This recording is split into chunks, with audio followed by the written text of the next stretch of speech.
اگر آپ چاہتے ہیں کہ ہماری ویڈیو بر وقت آپ تک پہنچ جائیں تو ہمارے چینل کو سبسکرائب کر کے بیل آئیکن کے بٹن کو دبا دیں اور ہمیں لائک بھی کر لیں۔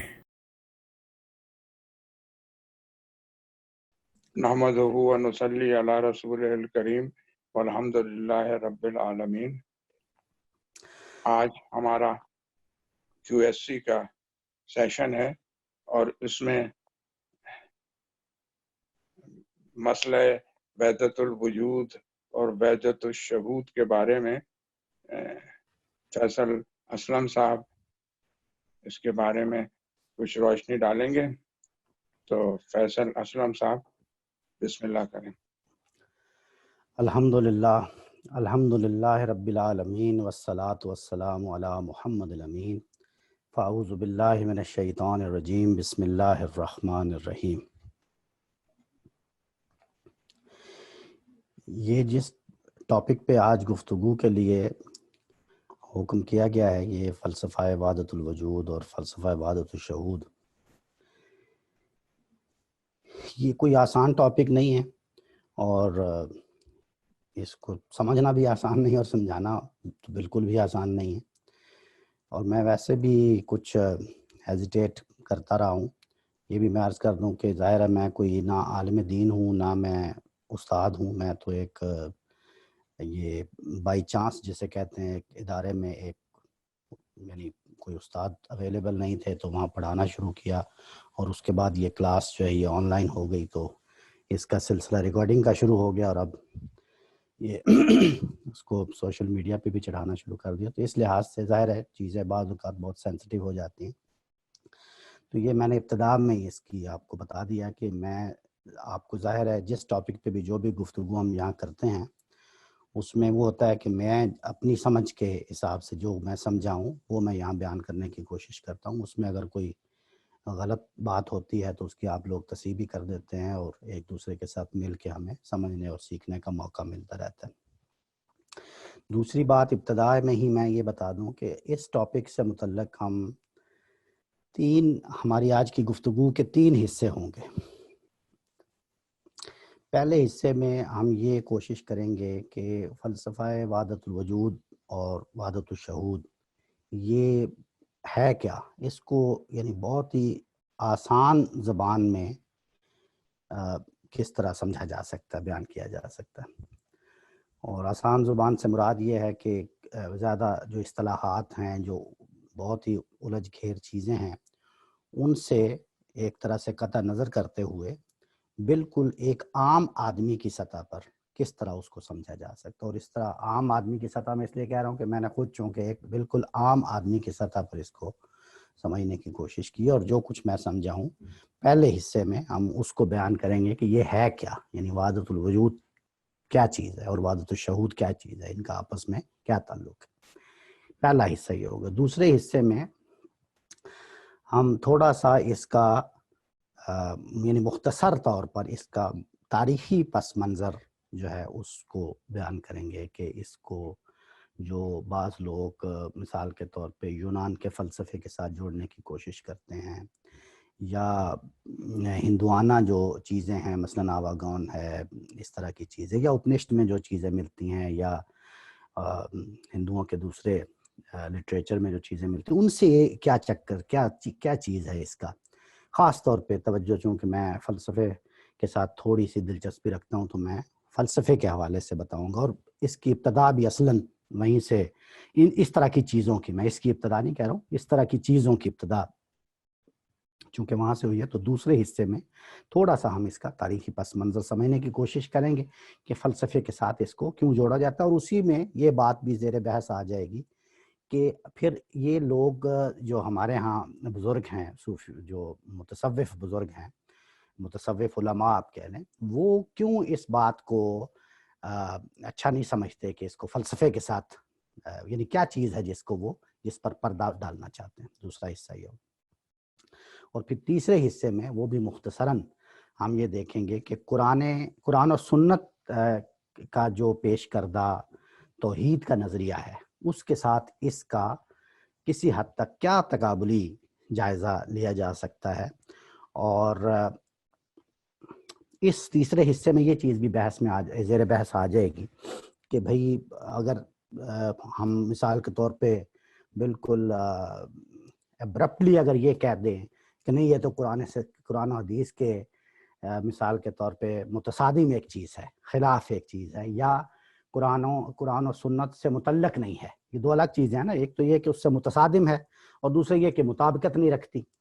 تو یہ دونوں چیزیں بھی اگر وہ لوگ جو علماء متصوفین ہیں وہ یہ کہتے ہیں کہ بھئی اگر نہیں رکھتی تو کوئی بات نہیں، اس کو اس کی اس حیثیت میں قبول کر لیں. یعنی اگر دنیا، یعنی اس کو یوں سمجھیں، یہ تیسرے حصے میں جو ہم بیان کریں گے کہ دنیا میں بہت ساری چیزیں ایسی ہیں جو قرآن اور سنت سے مطابقت نہیں رکھتی. بہت سارے ایسے نظریات ہیں، بہت سارے ایسے نظریات ہیں جو قرآن و سنت سے متصادم بھی ہیں. تو وہ اپنی حیثیت میں نظریات پڑے ہوئے ہیں، تو آپ پھر ان کو رد کیوں کرتے ہیں؟ رد کرنے کی کیا وجہ ہے؟ تو آپ اس کو اس کی اس حیثیت میں قبول کر لیں جیسا بھی ہے.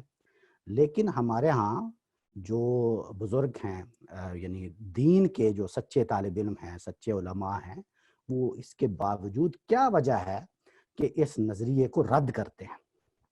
اس سوال کو ہم سمجھنے کی کوشش کریں گے کہ باوجود اس کے کہ انہوں نے بڑی اچھی یہ توجیہ دیتے ہیں نا کہ دنیا میں اور بھی بہت ساری قرآن و سنت سے غیر مطابقت رکھنے والی چیزیں یا قرآن و سنت سے متصادم چیزیں بھی وجود میں آئی ہوئی ہیں. بہت ساری دنیا میں چیزیں ہیں، بیسیوں مثالیں دی جا سکتی ہیں.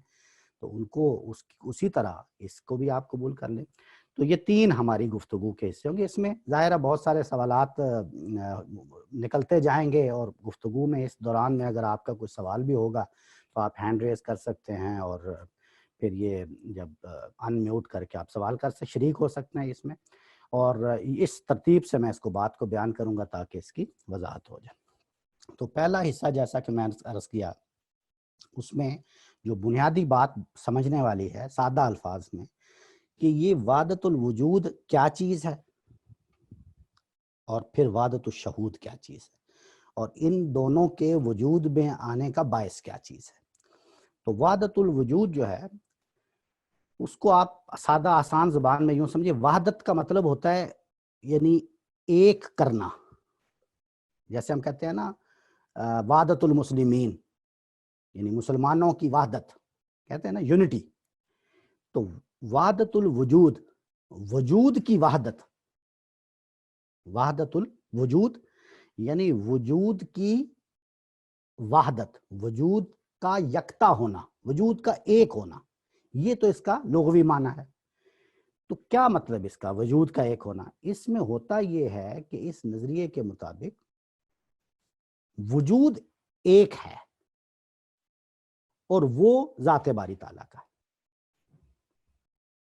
تو کیا مسئلہ ہے؟ اگر اتنی بات بھی ہے تو کیا مسئلہ؟ مسئلہ یہ ہے کہ وہ وجود، اس کے علاوہ اگر آپ کہیں گے کہ کوئی دوسرا وجود بھی ہے، مثال کے طور پہ آپ کہتے ہیں کہ یہ میرا وجود ہے، یا یہ چاند سورج ستاروں کا وجود ہے، یہ دریا پہاڑ نباتات جمادات یہ چیزیں مجھے نظر آتی ہیں، سورج چاند ستارے نظر آتے ہیں، یہ بھی وجود رکھتے ہیں. تو نظریہ وحدت الوجود والے کہتے ہیں کہ نہیں، ایسا مت کہیں، اس کو ایسا مت کہیں، یہ وجود نہیں رکھتے. تو ایک دم آپ سٹن ہو جائیں گے، آپ کہیں گے کہ کیوں بھائی، نظر تو آ رہے ہیں وجود. وہ کہیں گے ہم نظر آ رہے ہیں، نظر آ رہے ہیں، اس میں کوئی شک نہیں کہ نظر آ رہے ہیں، لیکن یہ وجود نہیں رکھتے. وجود حقیقت میں ایک ہی ذات ہے جو رکھتی ہے، اسی لیے اس کو وحدت الوجود کہتے ہیں. اور اس کا اصل مقصد کیا ہے؟ اس کا مقصد یہ ہے کہ وجود میں یعنی وجودیت میں کثرت کی نفی کی جائے. وجودیت یعنی وجود ہونے میں ایک سے آگے کوئی چیز نہ مانی جائے. آپ وجود جس کو مانیں گے وہ ایک ہی چیز رہنی چاہیے، اور وہ کیا ہے؟ وہ ذات باری کا وجود ہے. تو اگر ہم ایک کو مانتے ہیں اور باقی جو نظر آ رہے ہیں پھر اس کو کیا کریں؟ تو وہ اس کے مختلف حل بتاتے ہیں، اس کی مختلف مثالیں دے کے اس کو سمجھانے کی کوشش کرتے ہیں کہ یہ جو باقی چیزیں آپ کو نظر آ رہی ہیں، یہ مثال کے طور پہ ایک ٹرم یوز کرتے ہیں، وہ ایک اصطلاح یوز کرتے ہیں، اس کو کہتے ہیں اعتباری وجود. یعنی یہ سارے کے سارے وجود، جس میں آپ کا وجود بھی شامل ہے، میرا وجود بھی شامل ہے، سورج چاند ستارے دریا پہاڑ، یہ جتنی چیزیں، جتنی کائنات میں آپ کو جتنا بھی یہ عالم نظر آ رہا ہے، اس میں جو بھی وجود آپ کو نظر آ رہے ہیں، یہ اصل میں یہ وجود اعتباری وجود ہیں. اعتباری وجود کا کیا مطلب ہے؟ یعنی ہم ان کا اعتبار کر رہے ہیں اس لیے یہ ہمیں نظر آ رہے ہیں. یعنی اصل حقیقی وجود تو ایک ہے جس کو ذات باری تعالیٰ کا وجود کہتے ہیں. اس ذات باری تعالیٰ کے وجود کی وجہ سے یہ باقی وجود ہمیں نظر آ رہے ہیں.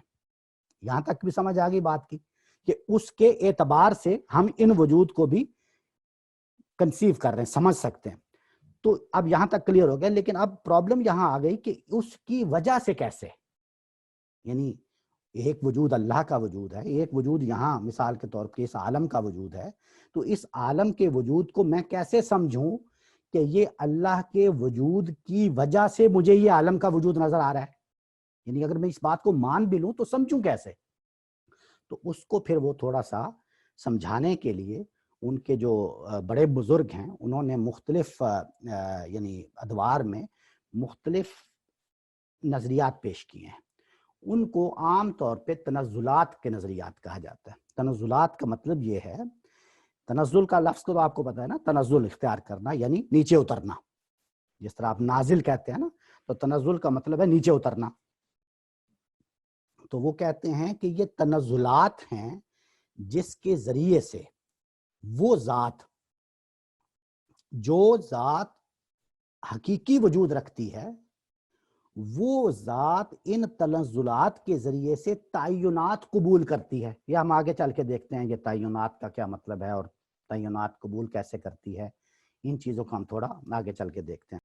تو تعینات جو ہیں وہ قبول کرتی ہے ذات, تو وہ کیسے کرتی ہے اس بات کو ہم دیکھتے ہیں, آگے چل کے دیکھتے ہیں. ابھی آپ اس کو سمجھیں. ایک بات تو یہ ہو گئی کہ وجود کی وحدت ہے, دو وجود یعنی وجود کی کثرت نہیں ہے, وحدت ہے.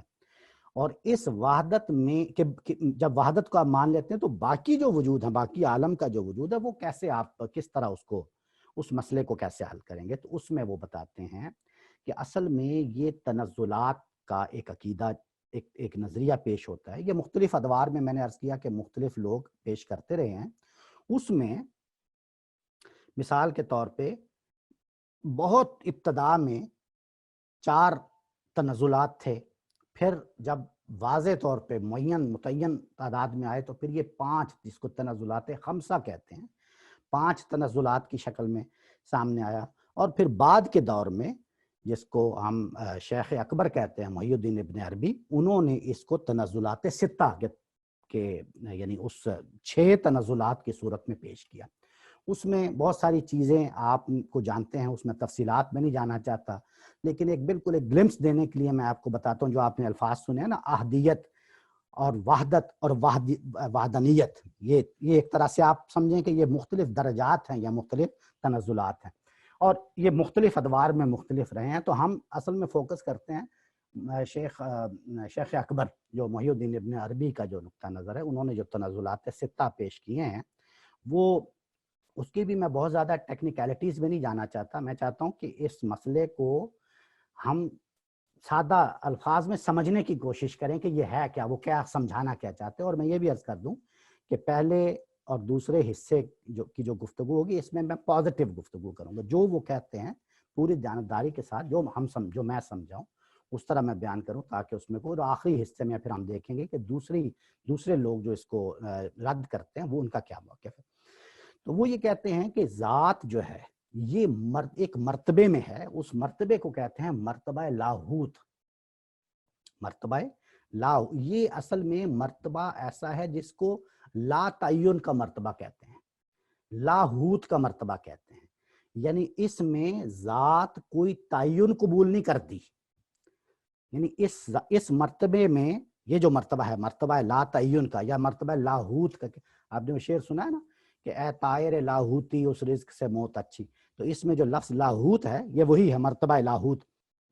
تو اس میں ذات جو ہے اس کے بارے میں کیا آپ بتا سکتے ہیں کہ یہ ذات اس مرتبے میں کیسی ہوتی ہے, یا اس کی مثال کوئی دے سکتے ہیں آپ, مثال کے طور پہ سمجھا سکتے ہیں, یا اس کا کوئی کسی طرح کا کوئی سٹرکچر یا اس کے اوپر یا نیچے اس کا مکان یا اس کا زمان کچھ سب تو نہیں سمجھا سکتے. اسی لیے اس کو لا تعینات کا مرتبہ کہتے ہیں. لا تعین اس کو یعنی کوئی مثال بھی نہیں دی جا سکتی اس کی, اس کا کوئی علم ہی نہیں ہے. آپ یہ کہہ دیں کہ اس کا کوئی علم نہیں ہے, اس لیے اس کو مرتبہ لا تعین کہتے ہیں. یہ سب سے پہلا مرتبہ ہے, یہ ذات کا مرتبہ ہے جو حقیقت الحقائق یعنی اصل, یعنی حقیقت الحقائق کا کیا مطلب ہے؟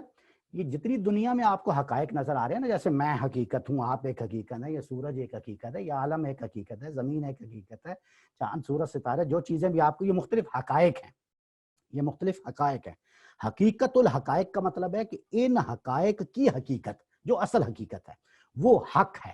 تو وہ جو حق ہے وہ اپنے اس مرتبے میں, جس کو مرتبہ تعین ہم نے کہا یا مرتبہ ذات کہا, اس ذات کے مرتبے سے اس نے فیصلہ کیا کہ وہ تنزل اختیار کرے گی.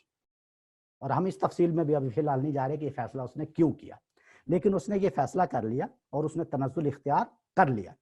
یہ جو تنزل اختیار کیا, اس نے تنزل اختیار کر لیا مطلب اس مرتبے سے ایک سٹیپ نیچے اتر آئی وہ ذات. تو اس کا یہ نیچے اترنا, تنزل اختیار کرنا, جس دوسرے مرتبے میں آتا ہے, اس مرتبے کو کہتے ہیں مرتبہ علم اجمالی. یہ مرتبہ علم اجمالی کا مطلب یہ ہے, یعنی آپ یوں سمجھیں کہ اب وہ ذات علم میں آنا شروع ہو گئی ہے, جو پہلے علم میں نہیں تھی, پہلے کوئی پتہ نہیں, پہلے اس کی کوئی مثال بھی پیش نہیں کی جا سکتی. اب وہ علم اجمالی میں آ گئی ہے, اور یہ علم میں آنا بھی کیا ہے, اجمال میں ہے. اس کی تفصیلات کا نہیں پتا, یہ اجمالی علم ہے. اس مرتبے کو ایک اور نام بھی دیتے ہیں حقیقت محمدیہ کا, لیکن وہ ہمارا آج کا ٹاپک نہیں ہے. لیکن آپ سمجھ لیں کہ اسی مرتبے کا ایک دوسرا نام ہے حقیقت محمدیہ. اب یہ اس کے بعد اس تنزلات میں جو تیسرا جو تنزل ہے یا تیسرا جو درجہ ہے, وہ خاص ایک ٹرم یہ شیخ اکبر محی الدین ابن عربی کی یہ اصطلاح ہے آیان ثابتہ. یہ ان تنزلات میں تیسرا تنزل ہے, آیان ثابتہ. اس کے بارے میں ہم پہلے بھی تھوڑا بہت چونکہ پڑھ چکے ہیں, آپ میں سے اکثریت اس میں جانتے ہیں, لیکن میں بالکل مختصراً اس کے بارے میں دوبارہ بتا دیتا ہوں. معاف کیجیے. آیان جو ہے یہ عین کی جمع ہے. عین ایک لفظ استعمال کرتے ہیں, جیسے ہم کہتے ہیں کہ عین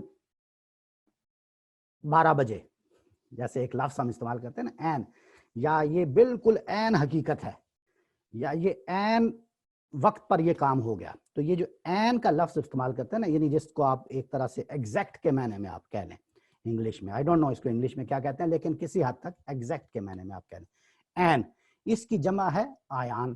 تو آیان ثابتہ یعنی ثابت آیان, ٹھیک ہے. یعنی اس مرتبے میں ہوتا کیا ہے کہ جن چیزوں کو اللہ تعالیٰ اب آگے چل کے تخلیق فرمانا جا رہے ہیں, قصد کر لیا, ارادہ کر لیا تخلیق کرنے کا, ان سب چیزوں کے عین وجود میں آ جاتے ہیں. یعنی عین وجود میں آ جاتے ہیں, ابھی اس عین نے عوارض قبول نہیں کیے, ابھی محض عین وجود میں آئے.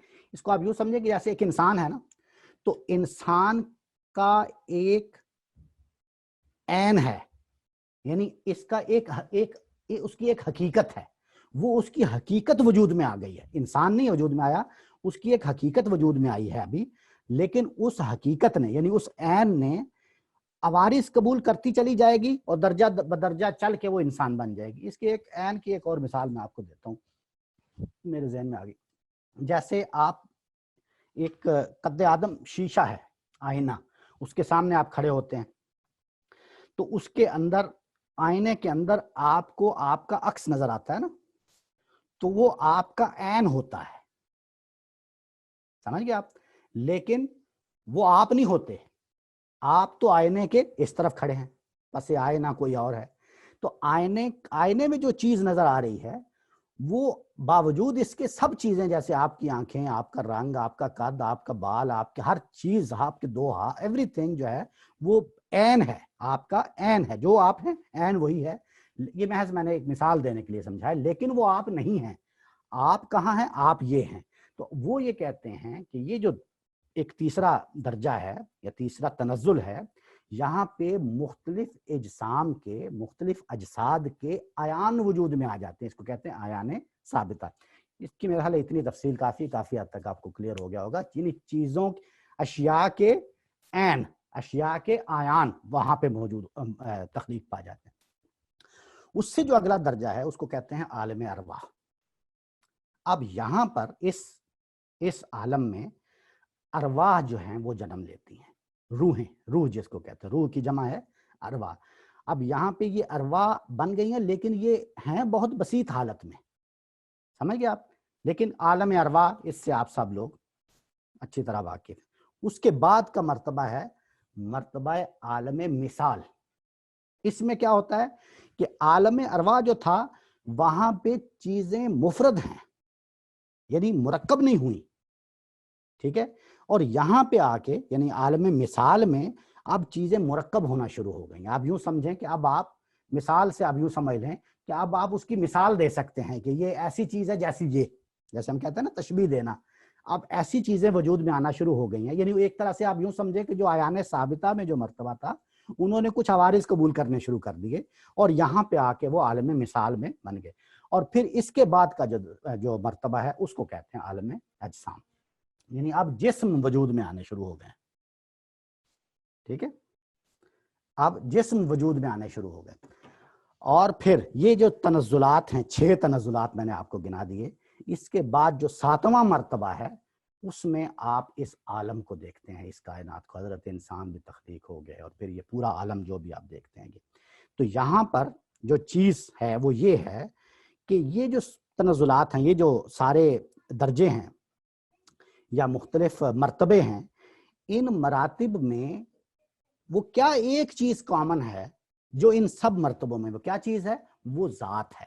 اصل وجود اس ذات کا ہے. ذات نے تنزلات، ذات نے اصل میں جو لا تعین میں تھی اب اس نے ان مراتب میں تعینات قبول کرنے شروع کر دیے ہیں.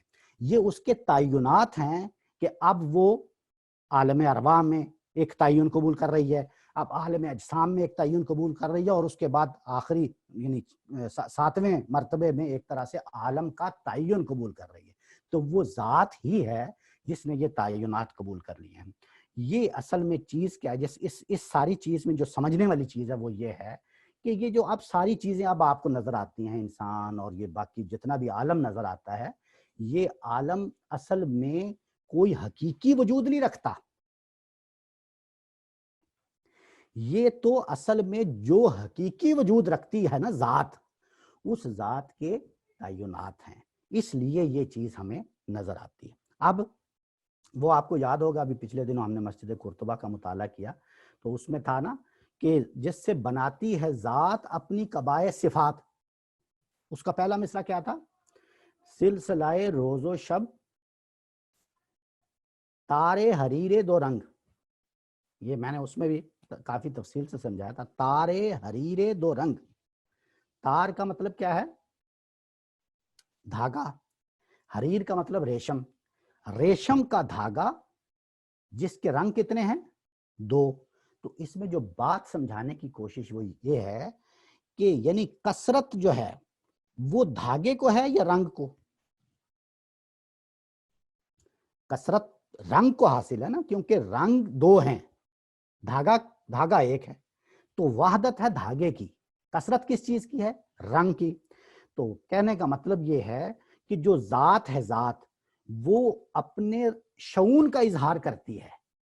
یعنی یہ جو رنگ ہیں، جیسے مثال کے طور پہ ریشم کا ایک دھاگا ہے جس کے 2 رنگ ہیں، ایک سرخ اور ایک سبز. میں ایک مثال دے رہا ہوں. اگر سرخ اور سبز 2 رنگ ہیں تو یہ رنگ جو ہیں سرخ اور سبز، یہ دھاگے کی ایٹریبیوٹ نہیں ہے، یہ دھاگے کی خاصیت نہیں ہے.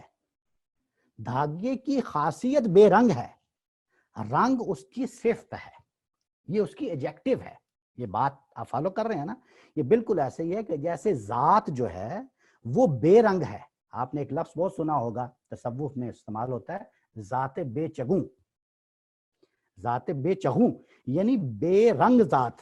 وہ ذات بے رنگ ہے، وہ ذات بے رنگ ہے. پھر جب وہ صفات کے رنگ اوڑھتی ہے، یہی آپ دیکھیں نا یہاں پہ بھی علامہ صاحب نے سلسلہ روز و شب تارے حریر 2 رنگ جس سے بناتی ہے ذات اپنی قبائے صفات. اب یہ قبائح صفات ہیں جس کے رنگ ہمیں اس عالم میں نظر آتے.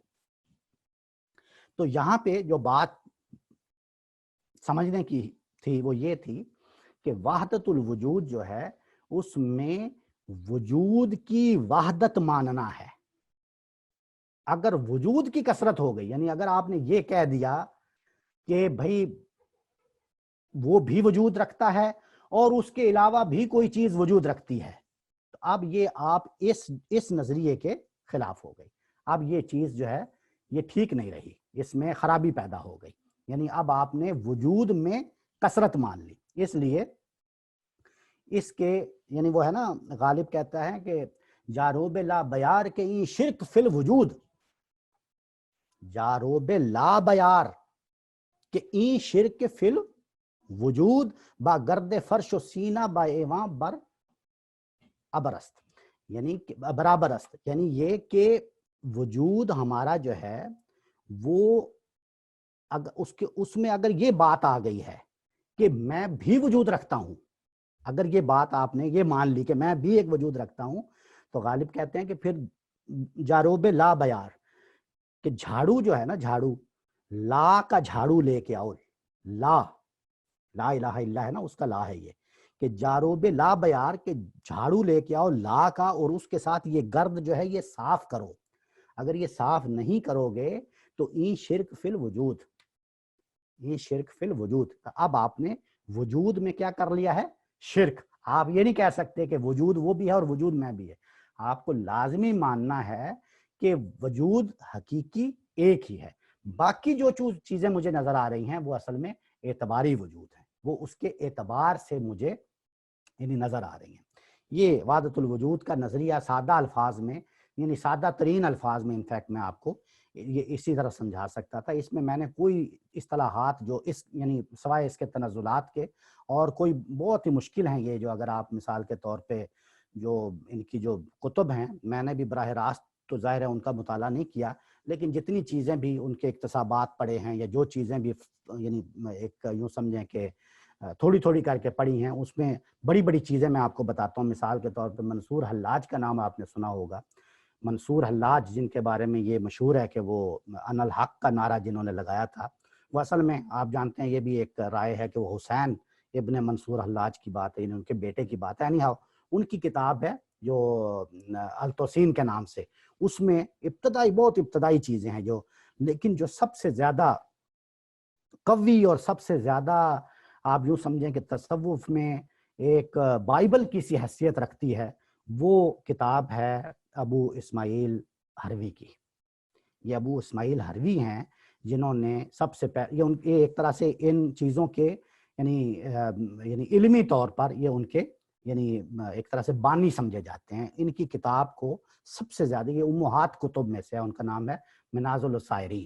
یہ منازل السائرین ہے جو ان کی کتاب، جس میں سے آپ سارا اخذ کردہ اور یہ جو ابن عربی کی میں نے آپ کو بتائی، ابن عربی کی دو کتابیں، ایک فصوص الحکم اور ایک فتوحات مکیہ، اور بھی ہیں لیکن زیادہ تر ان دو کتابوں میں انہوں نے اس کو سمیٹ کے رکھا. یہاں تک کہ جو فصوص حکم ہے اس کا تو سنا کہ ابتدائی 150 صفحات انہوں نے بالکل ایک منظم اس کو ایک ایپسٹمولوجی کر کے بنا کے وحدت الوجود کی بنا کے دے دیا ہے. لیکن یہ چیزیں، یا اس کے علاوہ مثال کے طور پہ ہمارے جدید دور میں شاہ اسماعیل جو ہیں، شاہ ولی اللہ امام الہند کے صاحبزادے، ان کی جو کتاب ابقات ہے اس میں بھی اس کی اس میں عام طور پہ جو طریقہ انہوں نے اختیار کیا ہے، جو ابھی ہم وحدت الشہود کے بارے میں پڑھیں گے، وحدت الشہود اور وحدت الوجود کی آپس میں جو تطبیق ہے اس کو انہوں نے واضح کیا، یا ان کا آپس میں کیا تعلق ہے، کیا چیزیں. اسی طرح اور بھی بہت سارے نام لیے جا سکتے ہیں. عوارف المعارف جو ہیں وہ شہاب الدین سہروردی کی ایک کتاب ہے، عبدالکریم جیلی کی ہے جو انسان کامل وغیرہ. لیکن جو بنیادی حیثیت رکھتی ہیں وحدت الوجود کے حوالے سے خاص طور پہ وہ دو کتابیں ہیں. ایک یہ جن کا میں نے بتایا آپ کو، ابو اسماعیل ہروی کی منازل السائرین، اور اس کا یہ بھی میں آپ کو بتا دوں کہ اس کی شرح لکھی ہے اپنے امام ابن تیمیہ کے جو شاگرد ہیں ابن قیم، انہوں نے اس کی شرح لکھی ہے مدارج السالکین کے نام سے.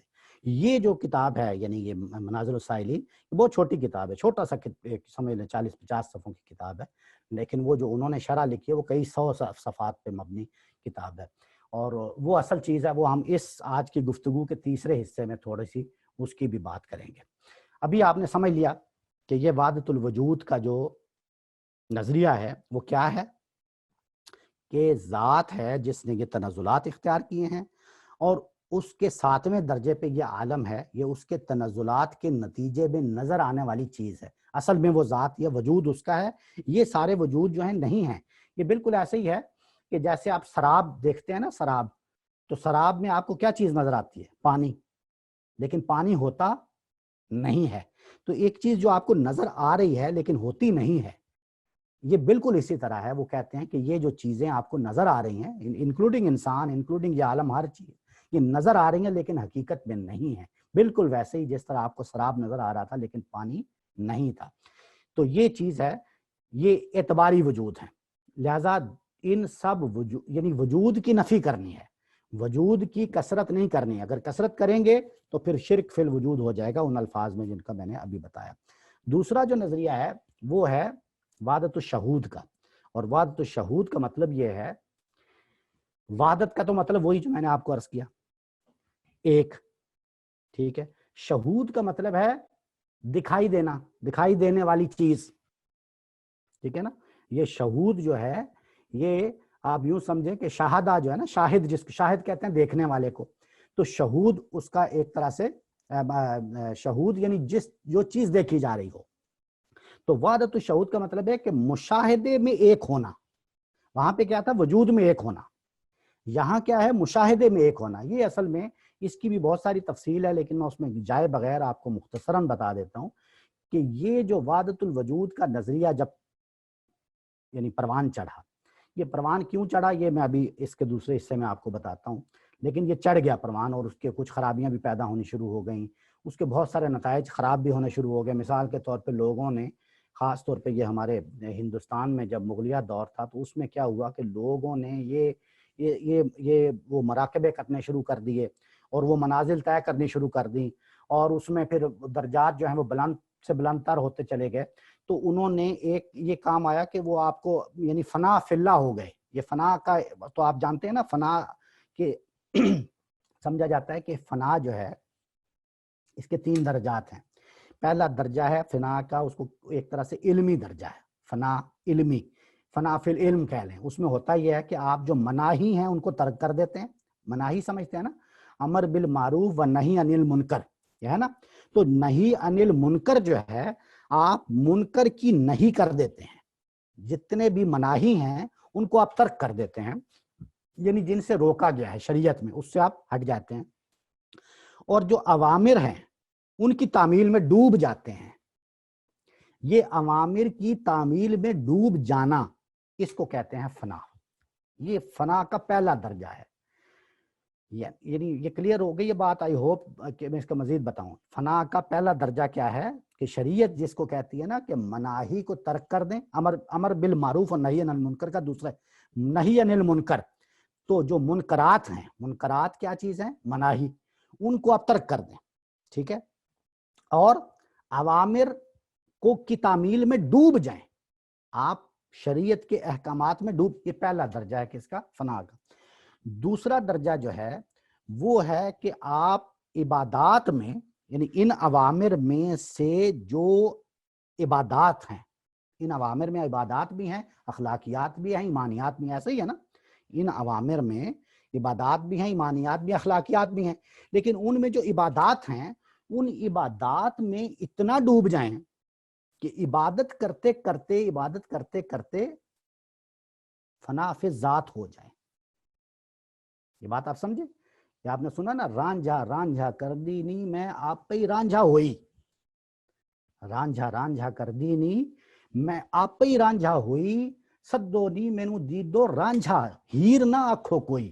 اب مجھے ہیر نہ کہو، اب میں رانجھا کی تسبیح پھیرتے پھیرتے خود رانجھا ہو گئی۔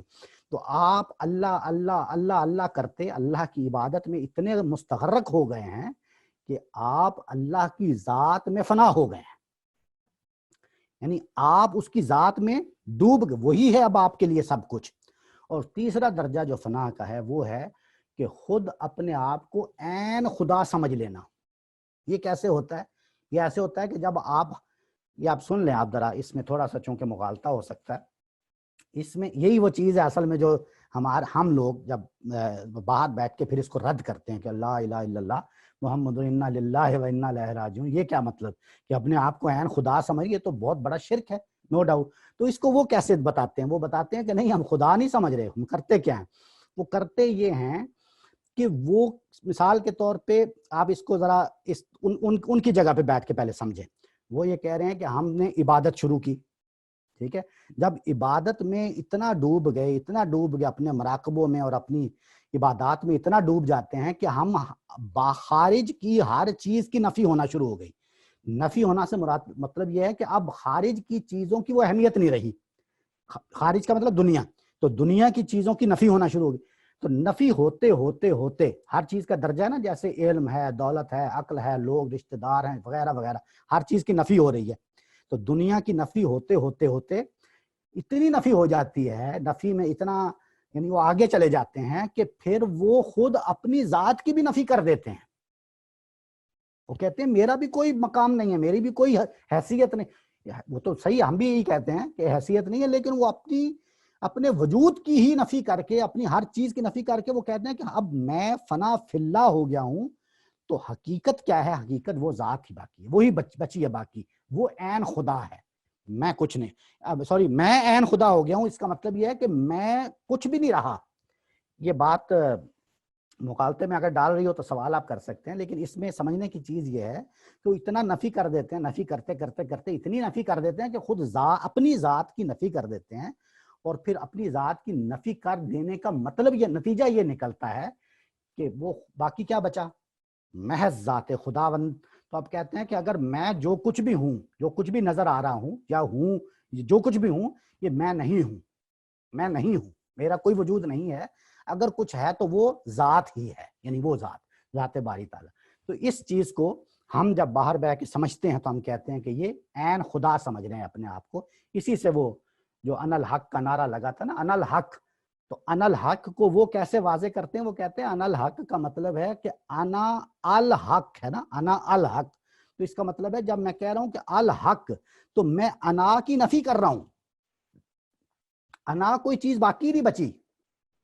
لیکن ایک علمی ذہن جو باہر بیٹھ کے تنقید کرتا ہے وہ ظاہر ہے یہ کہے گا کہ ان الحق کا مطلب ہے کہ میں ہی حق ہوں، یعنی میں ہی خدا ہوں. لیکن وہ کیا کہہ رہا ہوتا ہے؟ وہ یہ کہہ رہا ہوتا ہے کہ انا تو اب ختم ہو گیا نا، انا کی تو نفی ہو گئی. جب انا کی نفی ہو گئی ہے تو اب باقی کیا بچا؟ باقی الحق ہی بچا ہے. تو اب الحق ہی ہے، یعنی میں کچھ نہیں ہوں، الحق. یہ انہوں نے میرا خیال ہے شہاب الدین سہروردی صاحب نے بھی یہ کہا تھا نا کہ لیس الا فی جبہ، یعنی اللہ کے، یعنی میرے جبے میں کیا ہے؟ میں نہیں ہوں، یہ وہ ذات ہی ہے. اس طرح کا ایک جملہ ان سے بھی منسوب ہے.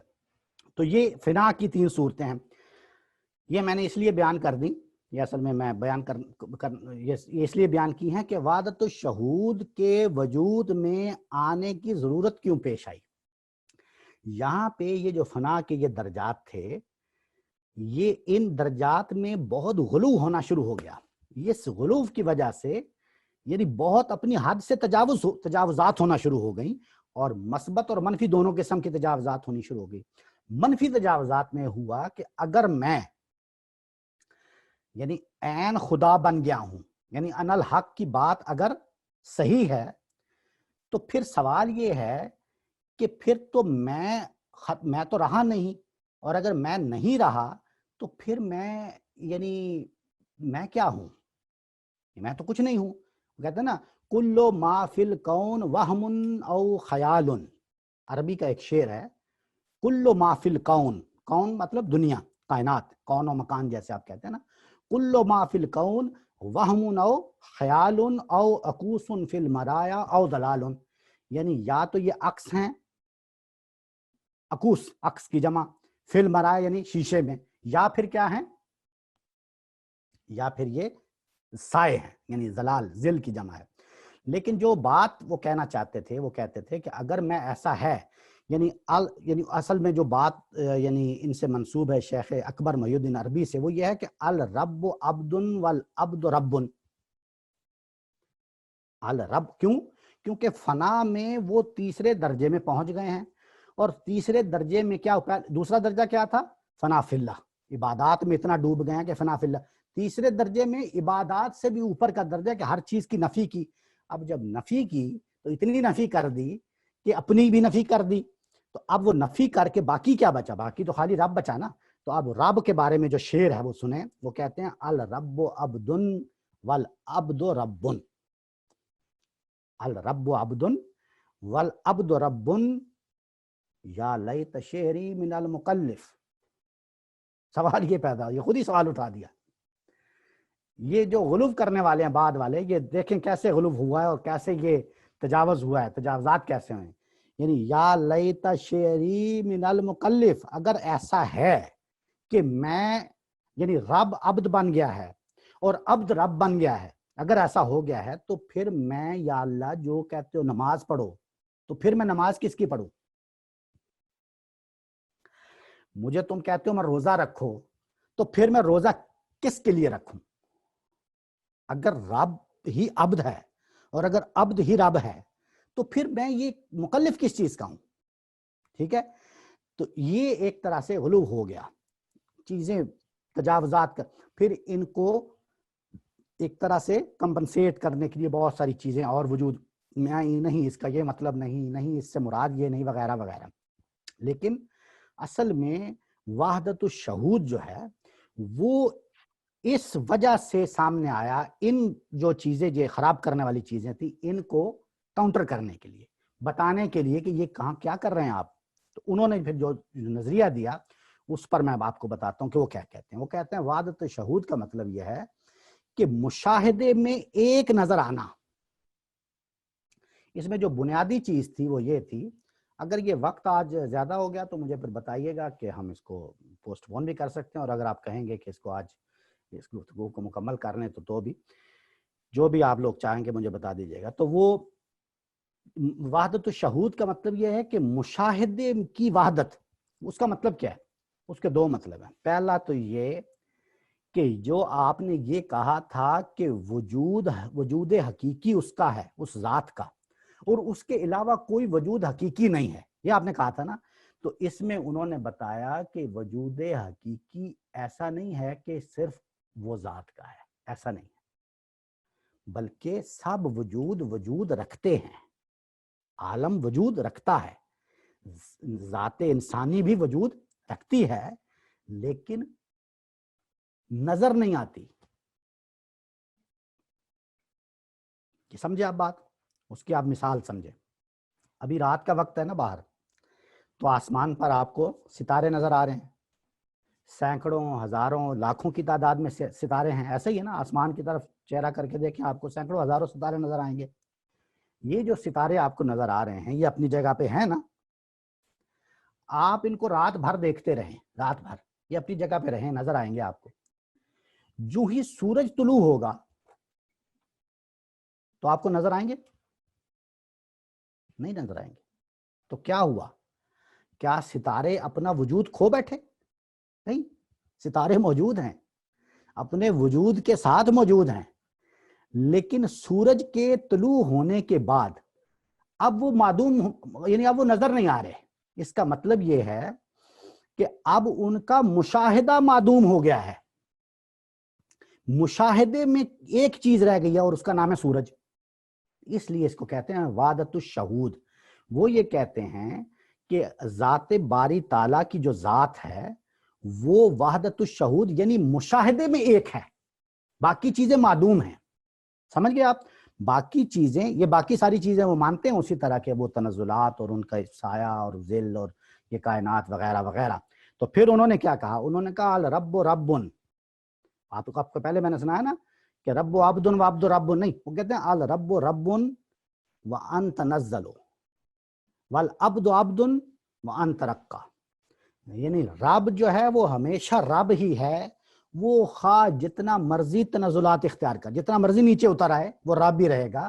اور عبد جو ہے وہ ہمیشہ عبد ہی رہے گا، بندہ ہمیشہ بندہ ہی رہے گا، وہ خواہ کتنی مرضی ترقی کر جائے، کتنا ہی اوپر چلا جائے، وہ ہمیشہ عبد ہی رہے گا. تو یہ چیز انہوں نے کہی. اس کے علاوہ بھی یہ شیخ احمد سرہندی جو ہیں، مجدد الافسانی کے نام سے جو جانے جاتے ہیں، ان کے مکتوبات ہے، آپ جانتے ہوں گے، خاص طور پہ ان کا مکتوب مدنی جو ہے بہت مشہور ہے. اس میں انہوں نے مختلف مکتوبات میں اس چیز کو، یہ جو تجاوزات ہو گئیں وحدت الوجود کے ذریعے سے، اس کو انہوں نے رد کیا. بہت ساری چیزیں انہوں نے بیان کی. انہوں نے صوفیاء کے جو 3 بڑے بڑے گروہ ہیں ان کی تفصیلات بیان کی، پھر بتایا کہ ان میں کیا کیا خرابیاں در آئی ہیں، کس طرح قرآن و سنت سے یہ دور ہو گئے ہیں، اور قرآن و سنت کے بعد دوبارہ عمل کرنا، اور یہ چیزیں بہت ہی تفصیل سے انہوں نے بیان کر دی. تو جب بیان کر دیں تو ایک دفعہ ایسے لگا جیسے گرد بیٹھ گئی ہے، یعنی وہ چیزیں سمجھ میں آنی شروع ہو گئی. انہوں نے، آپ یوں سمجھیں کہ وحدت الوجود کو وحدت الشہود کا نام دے کر چیزیں سمجھا دیں، چیزوں کو سمجھ آنا شروع ہو گئی چیزیں. لیکن پھر اس کے بعد ایک طویل عرصہ، اور پھر اب ہمارے دور میں امام الہند جو ہیں شاہ ولی اللہ، اور پھر ان کے صاحبزادے شاہ اسماعیل، جن کے بارے میں میں نے بتایا کہ ان کی ابقات جو ہے وہ بھی ایک بہت بڑی کتاب سمجھے. خود شاہ ولی اللہ کی 2 کتابیں جیسے حماد ہے، فیوض الحرمین وغیرہ ہیں، ان میں ان چیزوں کی بہت ساری وضاحت کی گئی ہے. اس میں انہوں نے کیا بتایا؟ اب یہ ایک طرح سے میں آپ کو ایک تیسرا نظریہ بتا رہا ہوں. پہلے وحدت الوجود کا بتایا، پھر وحدت الشہود کی بھی سمجھ آ گئی آپ کو. وحدت الشہود کی میں ایک دفعہ سمری کر دوں دوبارہ. وحدت الشہود کا مطلب یہ ہے کہ مشاہدے میں ایک چیز نظر آ رہی ہے، باقی چیزیں جو ہیں وہ نظر نہیں آتی. جس طرح یعنی وجود رکھتی ہیں، وہ تو کہہ رہے تھے وجود ہی نہیں رکھتی، یہ کہتے ہیں وجود ہیں ان کے، لیکن یہ چونکہ اعتباری وجود ہیں اس لیے آپ ان کو معدوم سمجھیں، نظر نہیں ہے، نظر وہی ذات آتی ہے. تو یہ انہوں نے اس طرح کر کے ایک طرح سے وہ چیزوں کو بٹھا دیا، سمجھا دیا. لیکن شاہ ولی اللہ نے آ کے اور شاہ اسماعیل نے آ کے اس کی جو تطبیق اور ان میں آپس کی چیزیں سمجھائیں، انہوں نے کہا کہ یہ اصل میں مجدد الفسانی نے، شیخ احمد سرہندی نے بھی اصل میں وہی بات کی ہے جو وحدت الوجود والے کرتے تھے. کوئی فرق نہیں، یہ ایک ہی چیز ہے، صرف انہوں نے اس کو ایک دوسرے انداز میں سمجھا دیا، دوسرے انداز میں سمجھانے کی کوشش کی. بات وہی ہے. ہاں البتہ انہوں نے جو اضافی چیزیں جو گرد کھڑی ہو گئی تھی، جو چیزیں خرابی پیدا کر رہی تھی، قرآن خرابی کیا پیدا کر رہی تھی، میں نے آپ کو عرض کیا نا، خرابی یہ پیدا کر رہی تھی، وہ کہتے تھے کہ اگر میں ہی خدا ہوں اور خدا ہی میں ہے تو اس کا مطلب ہے میرے پر یہ جو احکام شریعت ہیں یہ نافذ ہی نہیں ہوتے. آج بھی آپ دیکھیں ہمارے جو کئی میں اب ان کو صوفیاء بھی نہیں کہنا چاہتا اور پیر بھی نہیں کہنا چاہتا، جو بھی ہیں، جو لوگ بھی یہ نظریہ رکھتے ہیں کہ شریعت ہم سے اٹھ گئی ہے، شریعت ہم سے اٹھ گئی، وہ اصل میں یہ کہتے ہیں کہ ہم تو فنا فی اللہ ہو گئے ہیں، تو اب میں نماز کس کی پڑھوں، اس طرح کے خیال رکھتے ہیں. تو یہ خیالات رکھتے ہیں. تو یہ جو شیخ احمد سرہندی ہیں، انہوں نے آ کے اس کی جو ہے وہ اصلاح کرنے کی کوشش کی، اور اسی یعنی نظریے کو ایک نئے رنگ سے اور ایک نئے ڈھنگ سے سمجھانے کی کوشش کی، اور اس میں یہ اصطلاحات جو ہیں وحدت الشہود کی وہ سامنے آ گئی. تو یہ 2 نظریات ہیں، وحدت الوجود اور وحدت الشہود، اور ان کے اندر جو تطبیق اور ان کے اندر جو چیزیں یعنی سمجھنے کی ہیں وہ آ کے پھر شاہ ولی اللہ نے سمجھانے کی کوشش. وحدت الوجود میں یعنی جو چیزیں آپ دیکھیں نا، پھر اصل میں وہ کہتے ہیں تصوف برائے شعر گفتن خوب است. سنا ہے نا آپ نے؟ تصوف برائے شعر گفتن خوب است، یعنی تصوف جو ہے وہ شعر کہنے کے لیے بہترین چیز ہے. پھر تصوف کو یعنی ان یہ جو عقائد ہیں وحدت الوجود اور شہود وغیرہ کے، ان کو اگر پروان چڑھایا گیا تو وہ شعر کے ذریعے. ہمارے ہاں ایک روایت تھی چونکہ اردو اور عربی کی ایک ادب کی، اس میں جس طرح یہ چیزیں پھر بہت ترقی کر گئیں، وہ اصل میں تو شاعروں نے ایسے ایسے ذہن، جیسے آپ دیکھیں فردوسی ہے یا بے دل ہے یا ادھر اقبال ہے یا غالب ہے، مثال کے طور پہ غالب نے کمال کر دیا. وہ کہتا ہے جب کہ تجھ بن نہیں کوئی موجود، جب کہ تجھ بن نہیں کوئی موجود، پھر یہ ہنگامہ خدا کیا ہے، یہ پری چہرہ لوگ کیسے ہیں، غمزہ و عشوہ و ادا کیا ہے، سبزہ و گل کہاں سے آئے ہیں، ابر کیا چیز ہے ہوا. یعنی یہ ساری جو کچھ بھی ہے، یہ اگر تم نہیں، تیرے بغیر یہ تو پھر کیا ہے. دیکھیں نا، غالب نے کمال چیزیں اس وحدت الوجود، ہستی کے مت فریب میں آ جائیو اسد، ہستی کے مت فریب میں آ جائیو اسد، عالم تمام حلقہ دام خیال ہے، دام خیال ہے، عالم تمام حلقہ، یہ سب وہم ہے، یہ میرا خیال ہے. اور اصل چیز کیا ہے؟ اصل شہود و شاہد و مشہود ایک ہے، وحدت. اصل شہود و شاہد و مشہود ایک ہے. حیران ہوں پھر مشاہدہ ہے کس حساب کا. یا پھر وہ بڑا مشہور ان کا شعر کہ نہ تھا کچھ تو خدا تھا، کچھ نہ ہوتا تو خدا ہوتا، ڈبویا مجھ کو ہونے نے نہ ہوتا میں تو کیا ہوتا. یا پھر یہ کہ ذکر وہ ہے نا ذاکر ہما ذکر، ذاکر یعنی ذکر کرنے والا، ہما ذکر وہ خود ذکر بن گیا، ذکر مذکور شود اور ذکر جو ہے وہ مذکور بن گیا. یہ وہی جو فنا کے مراتب میں اوپر جاتے جاتے جو چیزیں ہیں. یہ میرا کہنے کا مطلب یہ ہے کہ پھر شاعری نے آ کے اس کو بہت ہی یعنی ایک ایسی جگہ پہ جا کے بٹھا دیا کہ جس کی پھر کوئی مثال جو ہے وہ بھی ڈھونڈنی ہمارے لیے ناممکن ہوگی. تو یہ دو نظریات ہیں. اب ہمارا جو گفتگو کا دوسرا حصہ ہے وہ ہے اس کی تاریخی پس منظر کا. تو آپ چونکہ وقت ایسا ہو گیا، اب آپ بتا سکتے ہیں مجھے کہ میں اس کو چند منٹ میں سمیٹ لوں یا یہاں آپ روکنا چاہتے ہیں یا کیا آپ کا کیا سمجھ آ گئی. تو پھر اب تک کے جو سوالات ہیں وہ آپ کر لیتے ہیں.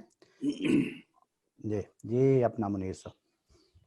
جی اس میں جو میرے ذہن میں ایک سوال آ رہا ہے کہ اللہ تعالیٰ نے قرآن مجید میں اتنے واضح انداز میں اللہ تعالیٰ نے بتایا کس طریقے سے اللہ تعالیٰ نے اس کائنات کو وجود بخشا، کس طریقے سے اللہ تعالیٰ نے کریٹ کیا، کس طریقے سے اللہ تعالیٰ نے بڑی ڈیٹیل میں. تو ان سب چیزوں کے ہوتے ہوئے جیسے اللہ تعالیٰ فرماتے ہیں کہ میں نے 6 دنوں میں ایسے آسمان اور زمین جو پورا اس کا جو اللہ تعالیٰ اس کا جو فلسفہ ہے، کیسے میں نے آدم کو بنایا، کیسے جو کہ نام ہے کہ وہ تو پھر قرآن جو مختلف جو اس میں ورسز جو ہیں وَهُوَ الَّذِي جَعَلَ اللَّيْلَ وَالنَّهَارَ، اس طریقے سے اللہ تعالیٰ نے تو اس کے بارے میں جو ہمارے جو صوفیہ حضرات ہیں یا جو جنہوں نے اس چیز کو اپنا پیش کیا ہے، تو وہ قرآن مجید کی واضح جو ہے جو اللہ تعالیٰ کی جو ہمیں گائیڈنس کہہ لیں یا اللہ تعالیٰ نے جو ہمیں بتایا کس طریقے سے دنیا وجود میں آئی، تو اس کے بارے میں کیا کہتے ہیں؟ وہ قرآن مجید کی ایک چیز کو صحیح سمجھتے ہیں اور اس کو اپنے مفہوم میں وہ ڈھال لیتے ہیں. یعنی وہ تفصیل سے زیر بحث لائیں گے تیسرے گفتگو کے حصے میں. قرآن مجید ہمارا آج کا اصل میں ٹاپک نہیں ہے اس وقت تک کی گفتگو کا. اس وقت تو میں نے عرض کیا تھا کہ ہم پازیٹیولی یہ دیکھنا چاہتے ہیں کہ یہ جو نظریہ جو بھی انہوں نے قائم کر لیا ہے، جو بھی ایک نظریہ اس وقت ہمارے سامنے آ گیا ہے، نظریہ وحدت الوجود اور وحدت الشہود، اس کی اصل وہ ہے کیا، اس کو سادہ سے الفاظ میں ہم نے سمجھنے کی کوشش کی. اس سے متعلق اگر سوال ہوں، کیونکہ قرآن مجید یا سنت سے وہ کیا استدلالات لیتے ہیں یا پھر قرآن مجید کا اصل مفہوم کیا ہے جس کو ہم کیا سمجھتے ہیں، یہ ہم اپنی گفتگو کے تیسرے حصے میں انشاءاللہ، اور امید ہے کہ وہ اگلی نشست میں ہم مکور کر لیں گے. جی اپنا وائس پوپالیار صاحب ان میوٹ کر لیجیے. جی بہت شکریہ. ایک اور بات کی جاتی ہے جو پینتھیزم کہلاتی ہے انگلش میں یا فارسی میں ہم اوست، جی اس کو خطاب کرتے ہیں. جی اس کے درمیان اور یہ وحدت الوجود کے درمیان کوئی فرق بھی ہے کہ نہیں؟ نہیں، یہ بھی آپ نے اچھا سوال اٹھایا. یہ اصل میں ہماری گفتگو کا دوسرا حصہ ہے جو یہ پینتھیزم، چونکہ یہ اصل میں تو فلسفیانہ بحث ہے دراصل، یہ مونوتھیزم اور پینتھیزم یعنی، اور پھر یہ وحدت الوجود میں آ کے جو اس کی جو کریٹیکل چیزیں ہیں جیسے ہما اوست اور ہما باوست اور ہما آزوست، یہ 3 چیزیں بن گئی نا. ہما اوست، یہ ذرا میوٹ کیجئے گا اپنا خلیل بھائی. ہما اوست کا مطلب یہ ہے کہ ہما اوست، ہما کا مطلب ہے آل، ایوری تھنگ. ہما آپ تو خیر آپ کو کیا میں مطلب بتا رہا ہوں، آپ تو آپ کی مدر ٹنگ جو ہے فارسی ہے، آپ جانتے ہیں. اوست مطلب او است، یہ باقی لوگوں کے میں بتا رہا ہوں. او است، ہما او است یعنی جو کچھ بھی ہے وہ ہے، او است. اور دوسرا کیا ہے، ہما از اوست، جو کچھ بھی ہے وہ اس سے ہے، اس سے ہے. اور تیسرا کیا ہے، ہما باوست یعنی جو کچھ بھی ہے اس کے ساتھ ہے. تو اس کو بھی ہم انشاءاللہ نیکسٹ ڈسکس کریں گے یہ. لیکن آپ فی الحال آپ کے سوال کے جواب میں یہ ضرور عرض کروں گا کہ وحدت الوجود اور ہما اوست یہ بحث ہے. کچھ لوگ یہ کہتے ہیں کہ یہ ایک چیز ہے، وہ لوگ جو یہ کہتے ہیں کہ ہما اوست اور وحدت الوجود ایک چیز ہے، وہ جو یہ کہتے ہیں وہ کیا کہ وہ اصل میں جو وحدت الوجود سے سمجھتے ہیں، جیسا کہ میں نے ابھی تفصیل سے آپ کو بتایا کہ تنزلات ہیں، اور تنزلات کا مطلب یہ ہے کہ ذات ہی اصل میں وہ چیز ہے، ذات ہی کے تنزلات ہیں. تو چونکہ ذات ہی ہے تو اس کا مطلب ہے ہمہ اوست، سب کچھ ذات ہی ہے. لیکن خود جو تصوف والے ہیں، خود جو اہل وحدت الوجود ہیں، وہ کہتے ہیں کہ ایسا نہیں ہے، ہم یہ ایسا نہیں سمجھتے، ہم ہمہ اوست نہیں کہتے. اور پھر یہ لوگ جو ہم باہر خارج سے جو لوگ ہمہ اوست کہہ رہے ہوتے ہیں، وہ پھر اس نتیجے میں اس کو بدترین شرک قرار دیتے ہیں. یعنی اگر ہمہ اوست ہے تو بدترین شرک ہے.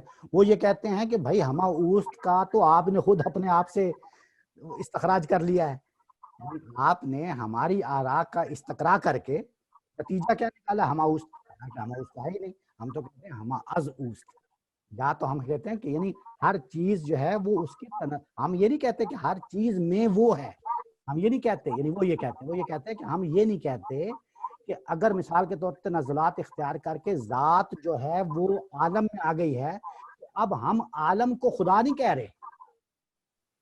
ذات اپنی جگہ موجود ہے، لیکن یہ اس کے تنزلات اس کا ایک طرح سے عکس ہے، اس کا ایک ذل ہے. اس لیے ہم ہمہ اوست تو کہہ ہی نہیں رہے. وہ یہ کہتے ہیں. لیکن جو کہتے ہیں کہ تم ہمہ اوستی کہہ رہے ہو، وہ پھر اس کو بدترین شرک کہتے ہیں. جی سر، آج کی گفتگو سے متعلق اگر کوئی سوال ہو یا کومنٹ ہو. جی اپنا شفیع صاحب. جی میرا اصل میں سوال ہے، حوت کے کیا معنی ہیں؟ حوت جی لاہوت جو ہے یعنی نہ ہونا. تو یہ عالم ہے ایک نہ ہونا. مطلب کہ لاہوت کے معنی نہ ہونا. جی تو اس کا مطلب ہے کہ یہ جو پہلا مرتبہ جو بتا رہے ہیں اس میں اللہ کا بھی وجود نہیں تھا، جبکہ نہیں اس کے مطلب سے یہ مطلب نہیں ہے. نہ ہونا سے مطلب ہے اور کچھ نہیں ہے، اور کوئی چیز. وہ مرتبہ ذات میں صرف ذات ہے، اور آپ اس سے متعلق کوئی انگلی نہیں اٹھا سکتے کہ وہ کیسی ہے، یعنی وہ کس چیز پر ہے، یا کیا اس کے اوپر ہے، کیا نیچے ہے، کیسی اس کی مثال ہے. ایسا کچھ نہیں ہے. یہ نام اس لاہوت اور ناسوت، یہ دو ایک طرح سے عالموں کے نام ہیں. یہ اس میں اس ذات سے متعلق یہ ہے کہ اور کوئی چیز جو ہے وہ ابھی وجود میں نہیں آئی. جی سوائے اللہ کے، سوائے اللہ کی ذات جو ہے وہ اپنے اس مرتبے میں قائم ہے. اسی لیے کہتے ہیں کہ قائم بالذات، وہ قائم بالذات ہے، اور قائم بالغیر یہ باقی چیزیں ہیں. جی اور ناسوت کے کیا معنی ہے؟ ناسوت کے کیا معنی ہے؟ ناسوت کے لفظی معنی کیا؟ لغوی معنی اس وقت میرے ذہن میں نہیں ہے، لیکن اس عالم کو ناسوت، یہ شاید وائس پپالیار صاحب بتا سکتے ہیں. جی سر. ناصور کا خیر تو مجھے بھی نہیں پتا لیکن غامدی صاحب سے سنائیں. اور ایک اور بات بھی میں نے سنا تھا، غامدی صاحب سے سیکھا تھا اسی بارے میں. انہوں نے حقیقت محمدیہ کا بتایا تھا، اور اس کے بارے میں یہ جو وحدت الوجود کا کانسیپٹ جو ہے حقیقت المحمدیہ، اور اس کے بعد وہ کہتے تھے کہ حضور صلی اللہ علیہ وسلم ہمیشہ دنیا میں کسی اور کے شکل میں ہوتے ہیں، ہمیشہ ہوتے ہیں دنیا میں. یہ مجھے ٹھیک طرح سے سمجھ میں نہیں آ رہا تھا اس وقت بھی. ابھی اگر فرصت ہو تو آپ اگر بتا سکتے تو بہت خوشی ہوگی. جی اصل میں تو یہ میں نے عرض کیا تھا کہ جو مراتب ہم نے بیان کیے ہیں نا ابھی، جس میں علم اجمالی کا مرتبہ ہے. آپ کا جواب دینے سے پہلے یہ شفیع قادری صاحب کو میں بتا دوں، میرے ذہن میں آ گئی وہ بات. یہ ناسوت جو ہے یہ اصل میں ناس سے ہے. ناس کہتے ہیں نا انسانوں کو، جیسے قل اعوذ برب الناس. اچھا یعنی مصدر وہ ہے، تو مشتق اس سے بنا ناسوت. اس کا مطلب یہ ہے کہ عالم انسان. تو یہ اپنا وائس بھائی آپ نے جو سوال کیا ہے، یہ اصل میں نے اس کو تھوڑا سا ذکر کیا تھا اشارتاً، کہ جو علم اجمالی کا مرتبہ انہوں نے بیان کیا ہے نا محی الدین ابن عربی نے، اسی علم اجمالی کے مرتبے کو حقیقت محمدیہ کا مرتبہ بھی کہا جاتا ہے. وہ ایک خاص ٹرم ہے حقیقت محمدیہ. اس حقیقت محمدیہ سے مراد محمد صلی اللہ علیہ وسلم نہیں ہے. ٹھیک ہے، یہ حقیقت محمدیہ یہ ہے یعنی یہ آپ یوں سمجھ لیں کہ جو محمد صلی اللہ علیہ وسلم آخری رسول ہیں، ان کی حقیقت آپ یوں سمجھ لیں کہ ان کا ایک عین، ابھی آیان وجود میں تو نہیں آئے لیکن میں جس سمجھانے کے لیے آپ کو عرض کر رہا ہوں، ان کا عین وہ جو حقیقت محمدیہ ہے، وہ حقیقت محمدیہ پھر اللہ تعالیٰ مختلف انسانوں میں اس کا ورود کرتے رہے ہیں، مختلف انسانوں میں، اور وہ اپنی کامل شکل میں محمد صلی اللہ علیہ وسلم میں آئی وہ ذات۔ اسی لیے میں نے ایک ابھی ذکر کیا نا، عبد الکریم الجیلی کا نام میں نے لیا نا، عبد الکریم جیلی جو ہیں یہ ایک پرانے بزرگ ہیں، صوفی بزرگ ہیں، ان کی ایک کتاب ہے، ان کا نام ہے انسان کامل۔ اس کا کیا مطلب ہے؟ اس کا مطلب ہے کہ انسان جو ہے نا، انسان تقسیم ہے، انسان تقسیم ہے، کچھ انسان آپ میں پایا جاتا ہے، کچھ مجھ میں پایا جاتا ہے، کچھ شفیق قادری صاحب میں پایا جاتا ہے، تھوڑا تھوڑا انسان صاحب میں پایا جاتا ہے، ٹھیک ہے؟ اور ایک شخصیت جس کے اندر پورا انسان پایا جاتا ہے۔ یہ پورا انسان ہونے کا کیا مطلب؟ مطلب یہ ہے کہ انسان ہونے کے جو ایٹریبیوٹس ہیں، جو خاصیات اس کی ہونی چاہیے اصلاً اس عالم میں، جو اصل خاصیات ہیں وہ خاصیات تھوڑی تھوڑی سب میں پائی جاتی ہیں، سمجھ گیا آپ؟ تو انسان کامل کا مطلب یہ ہے کہ وہ اس شخص میں پوری خاصیات، اب وہ کامل انسان ہے، اور وہ محمد صلی اللہ علیہ وسلم ہے۔ اور وہ حقیقت محمدیہ جو ہے وہ اصل میں انہوں نے اس کا جو اس کو ایجاد کیوں کیا گیا یہ میں بتاتا ہوں آپ کو، کہ وہ بہت سارے لوگوں میں وہ پائی جاتی ہے حقیقت محمدیہ، لیکن سوال ایک پیدا ہوتا ہے کہ کیا رسول اللہ صلی اللہ علیہ وسلم کے اس دنیا سے رخصت ہو جانے کے بعد کیا وہ حقیقت محمدیہ اب بھی کہیں پائی جاتی ہے؟ تو اس کا جواب ہے کہ ہاں جی پائی جاتی۔ کیوں نہیں پائی جاتی؟ یعنی رسالت تو ختم ہو گئی، رسالت ختم ہو گئی، نبوت ختم ہو گئی، لیکن وہ حقیقت، یہ ہمارا آج کا ٹاپک نہیں ہے، لیکن میں نے صرف آپ نے چونکہ سوال کر دیا تو میں بتا رہا ہوں کہ اصل میں یہ وہی مرتبہ ہے، اور یہ تھوڑی تھوڑی پائی جاتی ہے، اور یہ قیامت تک جاری رہے گی۔ انوار صاحب سے میں درخواست کروں گا کہ وہ دعا کر دیں اور ہم اس درس کو خاتمے کی طرف پہنچا دیتے ہیں۔ جی ضرور۔ یہ خلیل بھائی آپ کروا دیں دعا، اگر میرا خیال انوار صاحب کو آواز نہیں جا رہی۔